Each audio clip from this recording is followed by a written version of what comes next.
Hey everybody, Steven here, Gear Stuff and Things, back with another video and yet another baritone comparison, thanks to the fine folks at zounds.com. That's ZZOUNDS.com. That's C-O-M. I think you know how the internet works. That's how this interaction is happening, I assume. Otherwise, you have some weird mystical portal into my phone, or you're just in my house hanging out being creepy. Either way, thanks for joining me. Yeah, let's check out a couple baritone guitars. All right, friends, so we're gonna kick it off with this jam right here, which is the RGIXL7 from Ibanez.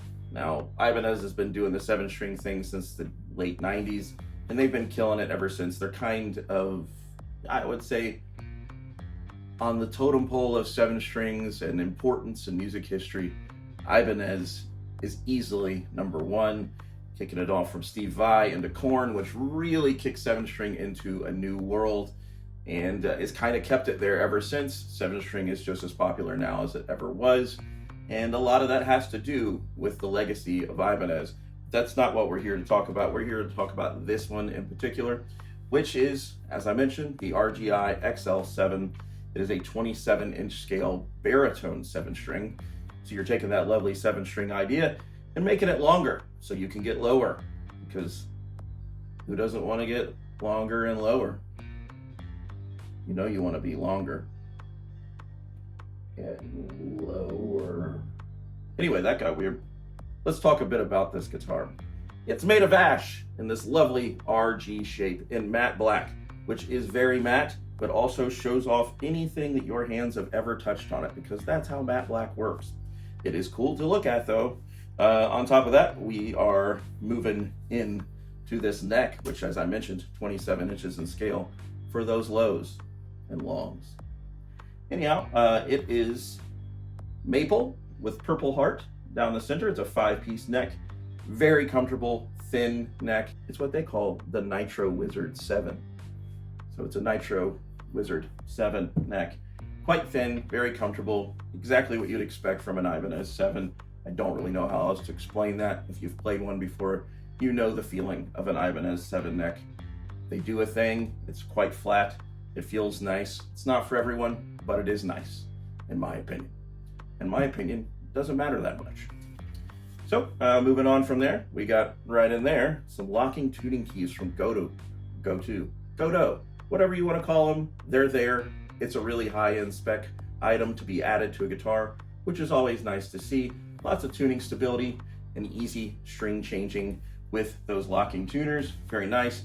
It's got that fancy Ibanez logo there. It's kind of the more modern vibe. Nothing else there mentioning anything. Just black, nice reversed headstock. Very sexy. From there, we'll make our way into the hardware of this instrument, which is this bridge right here. It's a Gibraltar bridge, which is very versatile. You've got a very lengthy distance for adjusting your intonation. Ibanez also thought it through a bit and put the latter 2 strings, the low boys, a little further back, so you have even more room to work with the intonation to really get it dialed in, which I think is a beautiful thing. And there are a lot of people that switch this out for a hip shot bridge.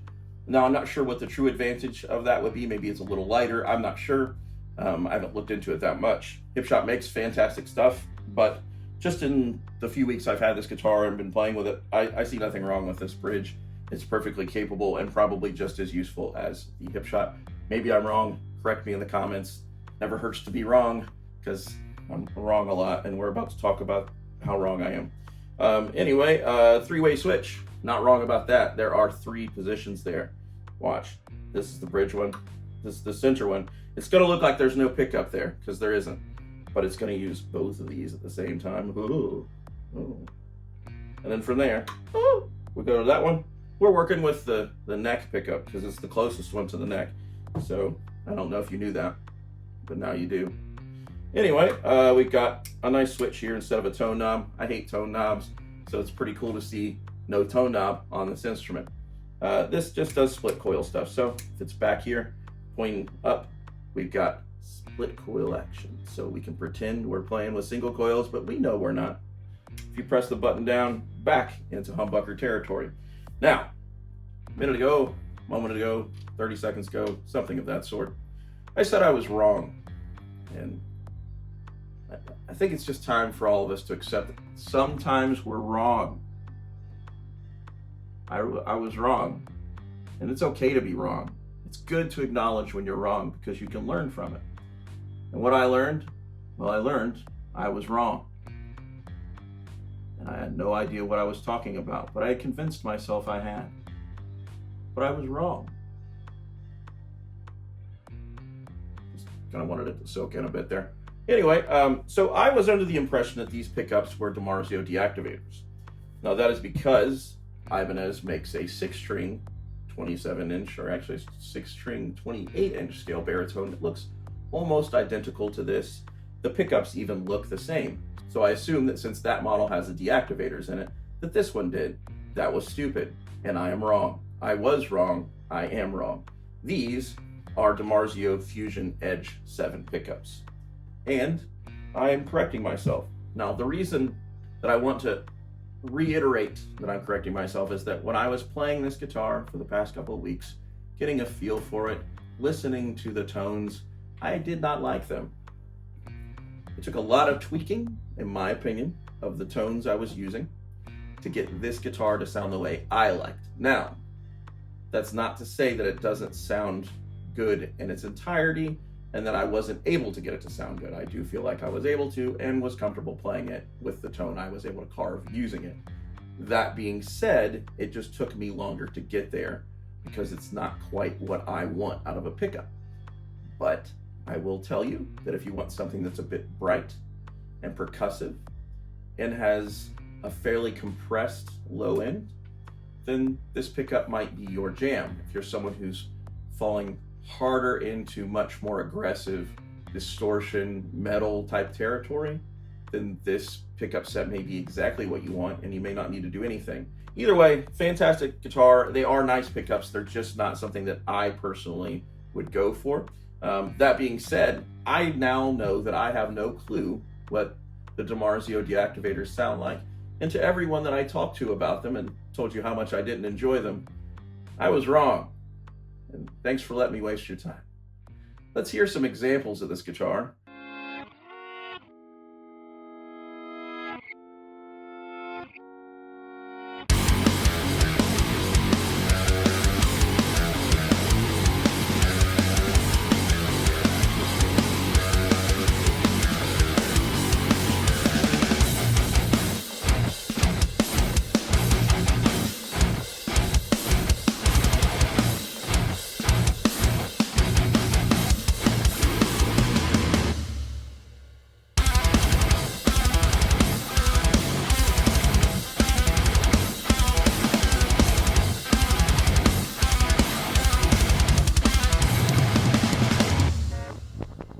And we are back with another guitar. This one right here is one from my own collection, but it's one that's also available online for purchase at zounds.com. And we're going to talk a bit about it right now. This is the ESP LTD SCT-607B, the rare occasion in which a model for ESP is harder to remember and say than an Ibanez. This is the rare occasion that might happen, and it did.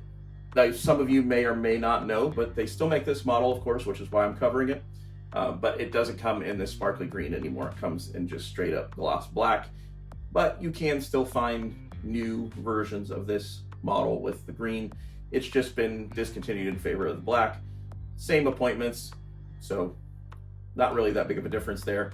There's a difference with mine in that I have removed the center pickup as well as the tone knob. But otherwise, same specs for the current model as this one, so I figure it's still a fair way to compare the two. And I'm sure some of you in the comments will disagree. That's fine. That's what comments are for, to tell me I'm wrong. And I've already admitted to being wrong at least once in this video, so what's new? Yeah, let's talk a bit about this guitar. So this 607B is the Stephen Carpenter signature model, one of the Stephen Carpenter signature models in the, of course, T shape or Tilly shape. We're not supposed to say that because, you know, copyrights and trademarks and lawsuits.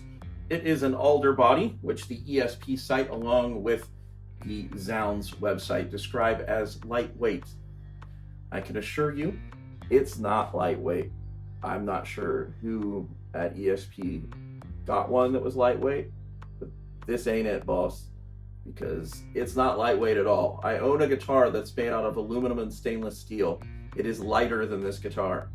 That guitar weighs about 16 pounds. This guitar weighs more than that one. I don't know what it weighs, but it's heavier than that one. So just putting it out there, it is not lightweight. I've played one that was lighter than this one, but never one that was light. I hope that makes sense. Moving on. We are dealing with a maple neck, which is also covered in this lovely glitter and gloss. From there, moving on to the Macassar ebony fretboard. Macassar, I didn't say the other word, so back off. Look, I'm defensive. I said Madagascar, which makes me think of that movie and the little animals, and I like to move it. Kid Rock, Chris Rock. There was a Rock brother in that movie. Tony Rock, Chris Rock, Rob Ritchie. All of these people could have been in Madagascar, the movie. I'm not even sure why I thought to call Macassar Madagascar. Perhaps one word was more fluent than the other. I don't know. I'm stupid. Either way, back to this. So yeah, we've got nickel frets that are extra jumbo, super cool. Moving into hardware appointments, because that's about all I can tell you about the wood and the neck. So yeah, we're going to talk about hardware. So we've got some locking tuning keys from the fine folks at ESP LTD. Now these are hit or miss. On this particular instrument, they are hit. They work really well. The guitar stays in tune very well. From there, we've got a Tone Pros bridge, which is tune-o-matic style. We have the Fishman Stephen Carpenter model. There were two. If you're familiar with this model, there typically is another pickup here, like right in the center position. A lot of people have issues with that pickup because their hands run into it, or the pick will run into it because of its placement, so they'll screw it down really far to where it's very low. If they're going to use it, it doesn't really achieve the tone of a neck pickup. A lot of people don't use them on his signature models. I just removed it because I'm a guy who enjoys single pickup guitars. Either way, got a three-way toggle, does nothing, it's disconnected. I have a single volume. There is a tone circuit in there, but I have put it in the cavity and just filled the hole. And yeah, push-pull, voice 1, voice 2 for the Stephen Carpenter signature Fishman pickup. Now, it is essentially the same thing as the Fishman Fluence Modern. It's just got a different EQ curve. I just love them. They've got a nice sparkly high end to them that the standard Fishman Fluence doesn't have. And it has a bit of a low mid bump that the standard Fishman Moderns don't have. Let's hear some sound examples.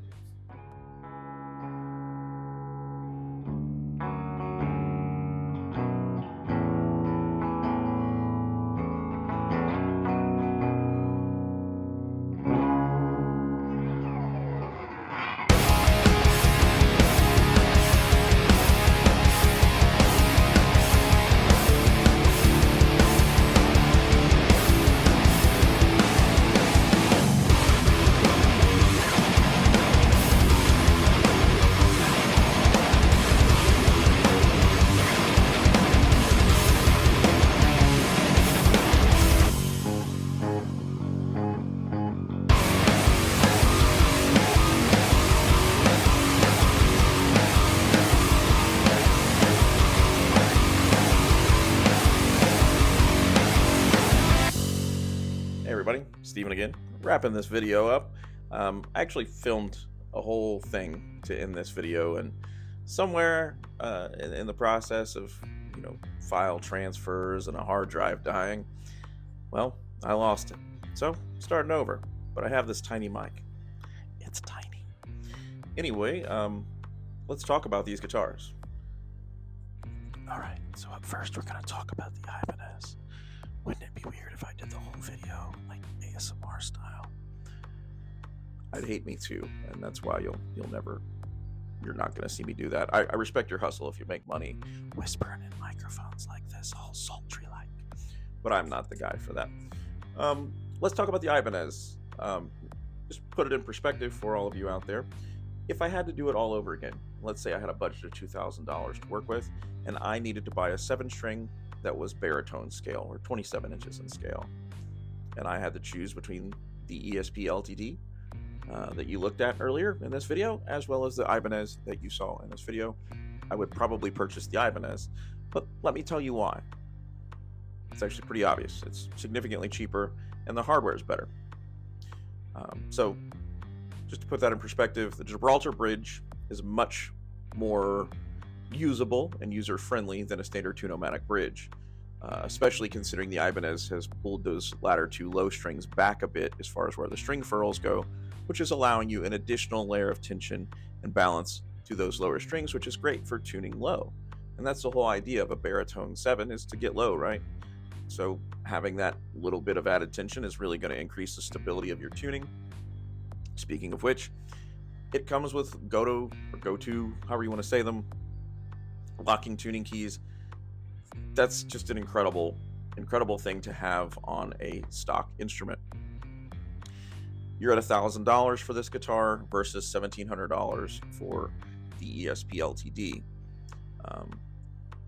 There are some downsides to the Ibanez, and then it doesn't come with a case. And you know my feelings if you've watched any of these videos on guitars over $1,000, or at least at the $1,000 mark, not coming with a case of some kind. Perfectly fine if it comes with a gig bag, honestly, but it needs to come with a case of some kind if I'm spending over $1,000. I will stand by this until the day that I die. The day will come. It's coming. Anyway, not coming with a case, that's a downside. However, if you're only spending $1,000 versus $1,700, you've got some wiggle room. So you could buy yourself a nice flight style case, probably spend around $200. Maybe get yourself a decent gig bag and only spend like $129, or you can find a hard shell case for it. Either way, you can find cases for a decent price and still spend $200 or less. So still at $200, you got $1,200 invested between the guitar being right at $1,000 and the case. And let's say you don't like the pickups that are in it. Okay, well, maybe you're out another $200 to replace the pickups. That's still $1,400 instead of $1,700. And you still have some money to run around with. So that would probably be the reason I would go that route if I were to do it all over again. That's not to say that the ESP is better or worse. That's not the case at all. I just think if you're thinking in terms of what's the best bang for the buck, the Ibanez is kind of beating it in spec with the exception of the pickups. All right, so up next is the ESP LTD. It's the Stephen Carpenter one, the one that looks like a Telecaster, but bigger, with an extra string. That's the one. You saw it earlier in the video. If you don't remember, you can just go back in the video and look at it again. Why don't you go back there and look at it again? Why don't you go back and look at it again? I don't know if that was sultry or not. Yeah, let's talk about the ESP LTD, the things that make it cool. It's a neck-through construction, which is super cool for a 7-string, particularly a baritone 7-string. It has a really incredible finish. Very striking, looks incredible in person, looks great on stage when the lights hit it. It's a really striking instrument. I get a ton of compliments about this instrument because of its aesthetics alone. And I was inspired by its aesthetics enough to build a guitar that was also sparkly and glittery, because I'm just a sucker for sparkles and glitters now, baby. Baby. And you also get the Fishman set with it, the Stephen Carpenters, as I mentioned. That's about $300. Pretty cool. So solid deal there. You get some locking tuning keys, which are cool. You also get a lovely molded hard shell case, which is a thing the Ibanez does not come with. But are all of these things I just mentioned worth $700? No, they're not. As a matter of fact, in my opinion, this guitar could probably go for $13, or maybe $13.99. I think at one point it actually did go for that, and it's went up because, you know, inflation. Screw all of us. It's only going to get worse. At that price, reasonable, at $1,700, you're just getting an extra $300 taken away from you, and it's not really worth it at all. With that in mind, they should have better hardware, better tuning keys. The hardware on the Ibanez, significantly better. Tuning keys, significantly better. The bridge on this thing sunk. because it's tune-o-matic, and the tension in the center eventually causes those cheaper tune-o-matics to sink, and then you have to get that fixed. So I had to have a luthier fix that for me. He had to heat it up, flatten it back out again, and put another piece underneath there to keep that from happening again, or at least until I invest in a nicer bridge. But for $1,700, I shouldn't have to invest in a nicer bridge. It should come with the best hardware it can, because it's effing expensive. That's right, I said effing, and I don't care. I don't effing care. What now? Comment section. F it. F it right in the A. Yes. Both of them are incredible instruments. I guess to wrap it all up in general, it's all about what you want and your aesthetic choices and what you prefer. All this to say is it's not my job to naysay one thing or the other. I want to give you realistic perspectives and speak from a place of experience and understand that, well, you can easily just disregard my opinion. Do what works best for you. Before we wrap this one up, I did want to give a little honorable mention to the tools that were used to make the noises and sounds in this video. So let's have a look at those things.